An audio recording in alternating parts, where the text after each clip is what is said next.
చిన్ని serial today episode. Madhumita కూరగాయలు అమ్మి ఇంటికి వస్తుంది. డబ్బులు వాళ్ళ నాన్నకి ఇస్తుంది. మధుమిత వాళ్ళ నాన్న అన్నం తినిపిస్తాడు. మధుమిత వాళ్ళ తమ్ముడు అదృష్టం అంటే నీదే అక్క, పెట్టి పుట్టావు అక్క అంటాడు. నేను కూడా వచ్చే జన్మలో అమ్మాయిగా పుడతాను. మధుమిత వాళ్ళ అమ్మ, తను ఆడపిల్ల, ఇంకా ఎంతకాలం ఉంటుంది మన ఇంట్లో, రేపు పెళ్లి చేసి అత్తారింటికి పంపించే వరకే కదా మనకి ముచ్చట్లు అంటుంది. తర్వాత చుట్టం చూపుగా వచ్చి 4 రోజులు ఉండి వెళ్ళిపోతుంది. అప్పుడు మధుమిత, నేను అత్తగారింటికి వెళ్ళను నాన్న, నేను ముందే చెప్తున్నా, నేను ఇల్లరికం సంబంధం చేసుకుంటా అంటుంది. వాళ్ళ నాన్న, సరే అమ్మా, నిన్ను చూడకుండా నేను ఎలా ఉంటాను అమ్మా అని అంటాడు.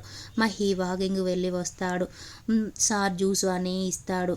జ్యూసులో ఈగ ఉంటుంది. నాగవల్లి జ్యూస్ ఇచ్చిన ఆయనను కొడుతుంది. శ్రేయ, అత్త బావ అంటే నీకెంత ఇష్టమో అంటుంది.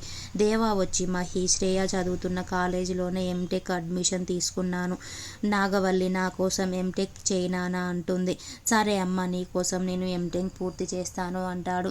శ్రేయ, మహి ఇద్దరు వెళ్తారు. వసంత వచ్చి, ఇద్దరు చూడడానికి బాగున్నారు వదిన అంటుంది. నాగవల్లి, ఏం బాగోలేరు, నా కొడుకు పక్కన నీ కూతురు బాగోలేదు, సినిమా హీరోలా ఉన్న నా కొడుకు ఎక్కడ, నీ కూతురు ఎక్కడ అంటుంది. అది విని వసంత షాక్ అవుతుంది. నాగవల్లి, నీ కూతురు పుట్టగానే నా ఇంటి కోడలు అయ్యింది. నా కోడలు పెళ్లికి ముందే అత్తగారింటికి వచ్చేసింది.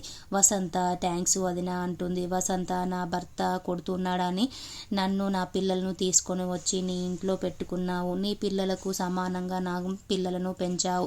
నా కూతురిని నీ కోడలు చేసుకుంటాను అని నాకు మాట ఇచ్చావు. నీ రుణం తీర్చుకోలేను వదిన అని అంటుంది. మధుమితకి మంచి ర్యాంకు వస్తుంది. రాజమండ్రిలో మంచి కాలేజీలో వచ్చింది అంటుంది.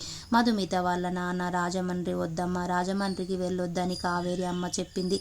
మధుమిత, మంచి కాలేజీ నాన్న, గతం గురించి ఆలోచిస్తూ భవిష్యత్తు పాడు చేసుకోకూడదు కదా నాన్న, చదువు కోసమే రాజమండ్రికి వెళ్తాను అని అంటుంది. మధుమిత వాళ్ళ అమ్మ నాన్న సరే అమ్మ అంటారు. సరళ వాళ్ళ ఇంటి ముందు చెత్త వేస్తుంది ఒక ఆవిడ. సరళ ఆవిడతో గొడవ పడుతుంది. చందు, సరళ ఇంటి లోపలికి వెళ్తారు. చందు, లోహిత అని పిలుస్తాడు. చందు, నీకొక సర్ప్రైజ్ అమ్మా అంటాడు. లోహిత అది చూసి, నాకు మంచి కాలేజీలో సీటు వచ్చిందమ్మా అంటుంది.